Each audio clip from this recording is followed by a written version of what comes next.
بسم اللہ الرحمن الرحیم۔ السلام علیکم ناظرین، آپ دیکھ رہے ہیں the last hour with Yasir Rashid. ناظرین، حکومت جب اقتدار میں آئی تھی تو اس کے کچھ عرصے بعد اپوزیشن نے یہ بات کرنا شروع کر دی کہ حکومت کے جو افراد ہیں، جو وزراء ہیں، وہ کارآمد نہیں ہیں، حکومت مزید عرصہ نہیں چل سکتی۔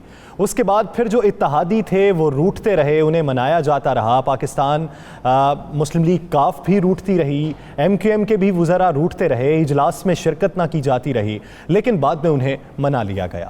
پھر اب یہ وقت آیا کہ پھر سے اتحادی روٹنا شروع ہو چکے ہیں، اور آغاز ہوا بی این پی سے۔ اختر مینگل صاحب نے تحفظات کا اظہار کیا اور ان کا یہ کہنا تھا کہ جو معاہدہ ہوا اس پر عمل درآمد نہیں ہوا، اس لیے ہم پاکستان تحریک انصاف سے علیحدہ ہو رہے ہیں۔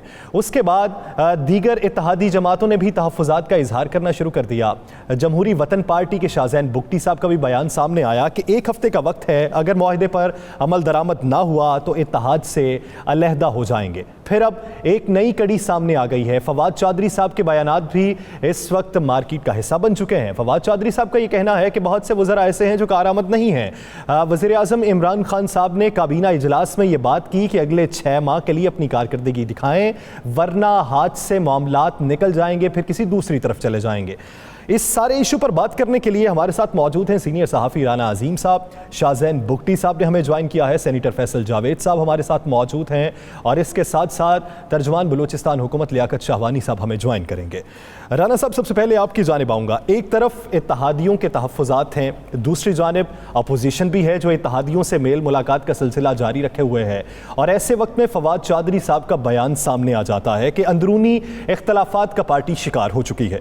حکومت اس وقت کیا صرف وضاحتیں دے گی، یا پھر اگلے 6 ماہ حکومت کے لیے مزید اہم ہے، یا حکومت جاتی دکھائی دے رہی؟ بسم اللہ الرحمن الرحیم۔ یا سر، ایک تو میں بالکل کلیئر کر دوں، حکومت نہیں جا رہی، صحیح، حکومت موجود رہے گی، اور اگلے 6 ماہ تک تحریک عدم اعتماد بھی نہیں آئے گی۔ یہ آپ کو میں مصدقہ بات بالکل کہہ رہا ہوں۔ جہاں تک حکومتی اتحادیوں کا معاملہ ہے، دیکھیں اتحادی حکومت سے ناراض ہوتے بھی ہیں، حکومت انہیں منا بھی لیتی ہے، کچھ مطالبات پورے ہو جاتے ہیں، کچھ رہ جاتے ہیں، ان کو کرنے کے لیے کوشش کی جاتی ہے۔ چونکہ آج 3-4 دن سے جیسے یہ معاملات ہوئے، اتحادیوں کی ناراضگی سامنے آئی، اور فواد چودھری کیا انٹرویو، اس کے بعد ہر طرف یہی شور مچا ہوا ہے کہ شاید آنے والے چند دنوں میں حکومت کے لیے بڑا ٹف ٹائم ہو، شاید حکومت جو ہے وہ چلی جائے، شاید حکومت کے خلاف عدم اعتماد کی ایک بہت بڑی فضا قائم ہو جائے۔ یہ ساری چیزیں چاہ رہی ہیں۔ میری آج خود راجہ ظفر الحق سے بات ہوئی، دیکھیں ایک سب سے بڑی اپوزیشن جماعت تو وہی ہے نا، مسلم لیگ نون۔ تو میں نے ان سے کہا، جی راجہ صاحب، کیا آپ کوئی عدم اعتماد کی تحریک، مولانا فضل الرحمان کا پلان، اتحادیوں کے ناراض ان کو ایسا لا رہے ہیں؟ تو انہوں نے مجھے واضح کہا کہ ہم ایسی کوئی چیز نہیں لا رہے، ہم کسی ایسی چیز کا حصہ نہیں بنیں گے۔ اور میں آپ کو یہ بھی بتا دوں، بہت سے اتحادی جو ناراض ہمیں نظر آ رہے ہیں، ان کو اگلے 72 گھنٹوں میں منا لیا جائے گا۔ یہ بالکل کلیئر ہے، اور حکومت نہیں جا رہی، اور یہ بجٹ بھی بآسانی منظور ہو جائے۔ صحیح۔ فیصل جاوید صاحب، فیصل صاحب، ایسے وقت میں کہ جب اتحادی ناراض ہیں، اپوزیشن بھی اتحادیوں سے میل ملاقات کا سلسلہ جاری رکھے ہوئے ہے، اور ادھر حکومتی وزراء بھی اتحادیوں کو منانے کی کوششوں میں ہیں، ایسے وقت میں فواد چودھری صاحب کا غیر ملکی میڈیا کو انٹرویو اور اس میں پارٹی کی اندرونی خلفشار کی کہانی بیان کرنا، اور یہ کہنا کہ وزراء آپس میں لڑتے رہتے ہیں، ایسے بیانات کا ایسے وقت میں آنا، اس کی کیا وجوہات؟ دیکھیے، بات یہ ہے کہ کوئی بھی کنسرنز ہوں، آپ اس کو انٹرنلی ریز کریں، اور اس کے لیے ایک پلیٹ فارم موجود ہے کور کمیٹی کا، وہاں پہ ریز کریں، اور میڈیا پہ ایسی گفتگو کرنا پارٹی کے نظم و ضبط کے بھی خلاف ہے۔ کنسرنز تو ہوتے ہیں اور آپ ان کو، لیکن فواد چودھری نے جو بات کی تو انہوں نے پہلے خود ہی کہہ دیا کہ یہ میرا ایک تجزیہ ہے، اور ہو سکتا ہے میں غلط ہوں۔ میرا خیال ہے ہو سکتا ہے نہیں، وہ غلط ہیں اس تجزیے میں، ان کا تجزیہ تھوڑا غلط ہے، کیونکہ اس وقت پوری پارٹی متحد ہے عمران خان کی لیڈرشپ کے انڈر، اور پرائم منسٹر عمران خان کی پوری ٹیم جو ہے وہ ایک پیج پر ہے اور متحد ہے، اور 2 سال بھی نہیں ہوئے ابھی اس حکومت کو، اور مقابلہ ہے 30 سال کی ایف سی حکومتوں کے ساتھ، جنہوں نے اپنے خاندانوں کے لیے اپنی پراپرٹیز بنائیں، بیرون ملک جائیدادیں بنائیں، اثاثے بنائے، یہاں کے لوگوں کو غریب کیا، خود امیر ہوئے۔ یہ ایک نئی طرز کی حکومت آئی ہے جس میں اپنے لیے کچھ نہیں کر رہے اور عوام کے لیے کر رہے ہیں۔ تو یہ جو ایک تبدیلی ہے، ایک اسٹیٹس کو توڑنا ہے، اس میں تھوڑا بہت آگے پیچھے ٹیم میں چیزیں ہونا میٹر نہیں کرتا، کیونکہ آپ نے دیکھنا ہوتا ہے کہ آپ آبجیکٹو کیا اور کدھر لے کے جانا ہے۔ اور وہ عمران خان صاحب کا بڑا کلیئر ہے کہ اس قوم کے لیے وہ کام کر رہے ہیں, احساس کر رہے ہیں غریب آدمی کے لیے. اور اچھا پھر وقت کے ساتھ ساتھ چیزوں کو امپروو بھی کرنا ضروری ہے. اگر آپ کی کارکردگی کی ایویلویشن کرتے ہیں کسی ایک منسٹری کی, تو اس کا یہ قطعاً مطلب نہیں ہے کہ اس کی کارکردگی ٹھیک نہیں ہے. ایویلویشن کا مطلب یہ ہے کہ ہے جستجو کے خوب سے خوب تر کہاں, آپ دیکھیے جا کے ٹھہرتی ہے نظر کہاں, کہ آپ ایویلویٹ کرتے ہیں اور آگے بڑھتے ہیں. صحیح. فیصل صاحب آپ نے بات کی کہ انٹرنل ایک فورم ہوتا ہے جس پہ بات کی جا سکتی ہے اجلاس میں, تو آج اجلاس کی بات کر لیتے ہیں. فیصل وافدہ صاحب نے بڑے گلے شکووں کا اظہار کیا ہے. ان کا یہ بھی کہنا تھا کہ سازشیں ہو رہی ہیں اور ہمیں یہ پتہ ہے سازشیں کس جانب سے ہو رہی ہیں, گیم ہو رہی ہے, ہم خاموش نہیں رہ سکتے. تو ان کا یہ بھی کہنا تھا کہ اجلاس میں فیصلے کچھ ہوتے ہیں, بعد میں لکھے ہوئے کچھ اور آتے ہیں. یہ تو فیصل جاوید کی لائن ملائی ہوئی ہے آپ نے, فیصل واڈا کی نہیں ہے. لیکن فیصل کا مقصد یہ یاسر بھائی کہ اس کا جواب فیصل واڈا دیں گے, کیونکہ میں وہاں تھا نہیں اور مجھے پتا نہیں ہے کہ انہوں نے یہ بات کی ہے کہ نہیں کی ہے. میں ایک جنرلی بات کر رہا ہوں کہ وزراء میں یہ اس طرح کی چپکلش کیوں چل رہی ہے. شفقت محمود صاحب نے آج ہمارے ہی ٹی وی چینل پہ یہ کہا کہ فواد چودھری صاحب کو متنازع بیان دینے کی عادت ہے. جب آپ کا ایک پارٹی سے تعلق ہو تو بیانیہ مختلف کیوں ہوتا ہے؟ اگر کوئی مثبت بات کر رہا ہے تو وہ پارٹی موقف ہے, اگر کوئی منفی بات کر رہا ہے تو وہ پھر اس کی ذاتی رائے ہے. دیکھیے پارٹی لائن کیا ہے, جو چیئرمین کی طرف سے آتی ہے وہ پارٹی لائن ہوتی ہے. باقی اس سے ہٹ کے اگر کوئی لائن ہوتی ہے تو وہ واقعی میں ذاتی رائے ہوتی ہے نا. بائی ڈیفینیشن بھی وہ ذاتی رائے ہے. اور اگر ذاتی رائے کے شروع میں یہ کہہ دیا جائے کہ ہو سکتا ہے کہ غلط ہو, جیسے کہ فواد نے کہا ہے کہ ہو سکتا ہے کہ وہ غلط ہوں, تو اس کا مطلب ہے کہ وہ 100% ان کی ذاتی انالیسز ہے. تو لیکن یہ آپ نے جو بات کی میں آپ سے ایگری کرتا ہوں کہ ایسی نوبت ہی نہ آئے کہ آپ بات پبلکلی جب کر دیتے ہیں تو وہ پھر پبلک اس کو ڈسکس کرتی ہے, پھر میڈیا اس کو ڈسکس کرے گا. تو جب میڈیا ڈسکس کرے گا تو پھر ظاہر ہے کہ کچھ آپ کے سامنے پارٹی کا آفیشیل موقف آنا بھی ضروری ہے کہ بھیا بتاؤ یہ بات انہوں نے کی ہے کہ کیا پارٹی کا موقف ہے یا نہیں ہے. تو وہ کہہ رہے ہیں نہیں. فیصل بھائی بالکل آپ درست کہہ رہے ہیں. ابھی 24 گھنٹے سے زیادہ ہو گیا یہ ان کے انٹرویو, ان کی یہ گفتگو چلتے, ابھی تک پارٹی کی طرف سے کوئی موقف نہیں آیا. اور دوسرا ایک تو یہ واضح کر دیا, دوسرا مجھے یہ بتا دیں کہ آپ کے پارٹی میں ہی ہونا جی, میں پارٹی کے سیکرٹری صاحب اس پہ دیتے ہیں نا, یا چیئرمین صاحب. ابھی آپ نے کہا کہ جو خان صاحب کی طرف سے ہوگا وہی پارٹی موقف ہوگا, ابھی آپ نے کہا ہے. تو ابھی تک کوئی آفیشیل جو ہے یہ پروگرام ہے, ہم نے آپ سے پوچھا نا, ابھی تک آفیشیل کسی نے جاری کیوں نہیں کیا؟ صبح سے کل سے لے کر اب تک ٹی وی چینلز پہ اسی بات پہ کھیلا جا رہا ہے. یہ بات بھی آپ کی درست ہے کہ اب اس پہ موقف آ جانا چاہیے تھا ہماری طرف سے, فی الفور اس پہ وضاحت آ جانی چاہیے تھی اور موقف آ جانا چاہیے تھا.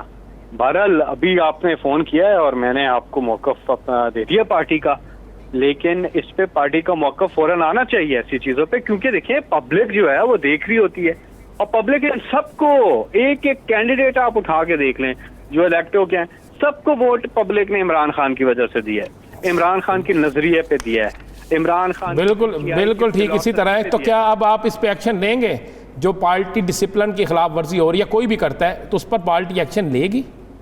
اس پہ پوری پارٹی کے اندر رولز اینڈ ریگولیشنز ہیں, پارٹی کے اندر کمیٹی ہے اس کے اوپر, اور وہ اس پہ فیصلہ کریں گے. فواد صاحب کو آئندہ آگے سے محتاط ہونے کی ضرورت ہے.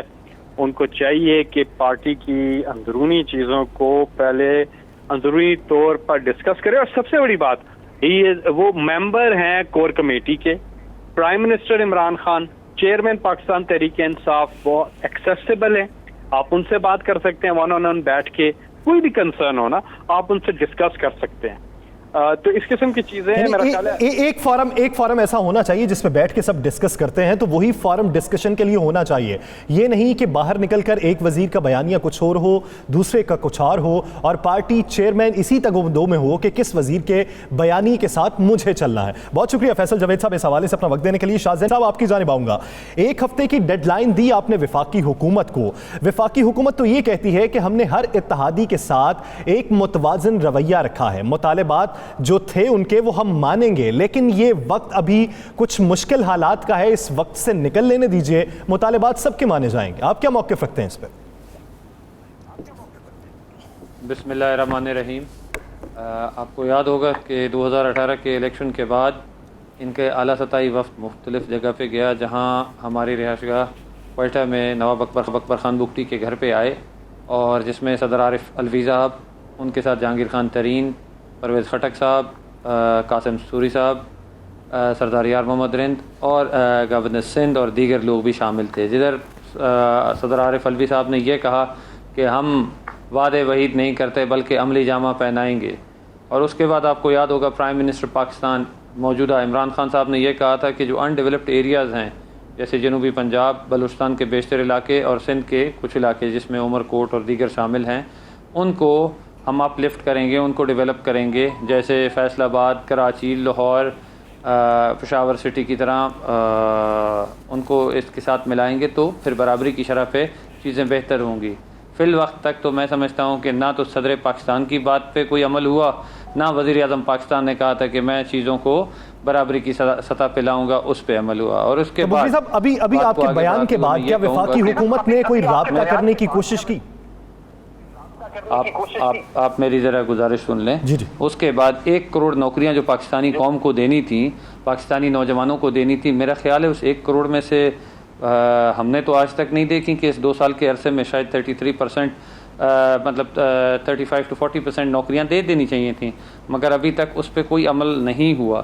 50 لاکھ گھر بننے تھے، اس میں سے میرا خیال ہے کوئی 15 لاکھ گھر بنا کے پاکستانی عوام کو، اس قوم کو دے دیتے جو اپنا جو بے گھر لوگ ہیں اس میں رہ سکتے.